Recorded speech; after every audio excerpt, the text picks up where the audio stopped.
is January 1st. It's been about a week since I had the port catheter surgery. I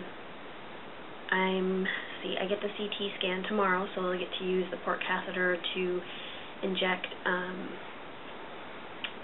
contrast into my system, so that'll be interesting. Let's see, and then I start chemo the day after, on the 3rd.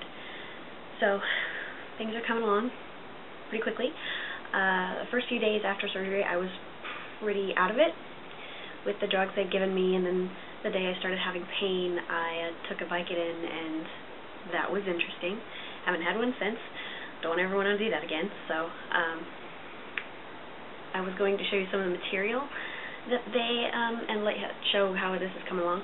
But show some of the material they sent me home with that I didn't even know I had until several days later that I finally went through the stuff and was amazed at how much stuff they send you home with.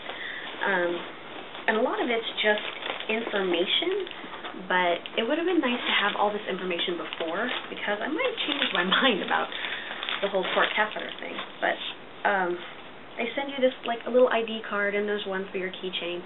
You have to show it to every doctor you see after you get the port catheter and when you go in for any other procedure, so they know what I have and how it works.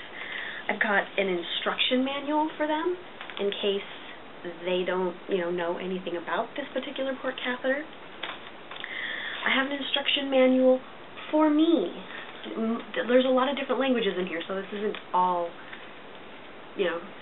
all just my information, but I think there's 15 pages that are, for the patient, things that can go wrong, things you should know about, things you can and cannot do, just on and on and on. So I would have liked to have that before, but that's, I guess that's good that I have it now, because I was probably breaking a lot of rules the first few days because I didn't sit down and read this till later.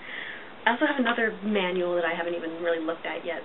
I think this is several languages too, and I don't know if this is for me or for doctors, but it talks a lot about like the technical terms and what the port catheter is made of and stuff like that. So they sent me with all of that.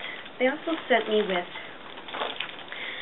the needle that they'll be using to do my CT scan. They put the contrast material through this thing, so you probably can't see it real well. I don't want to take it out of the bag because it's got to stay sterile because they're going to stick it in me tomorrow. But it's a really big needle, and there's like a padded part, so they just kind of pop it into your chest. And I might even have like a diagram of what it looks like.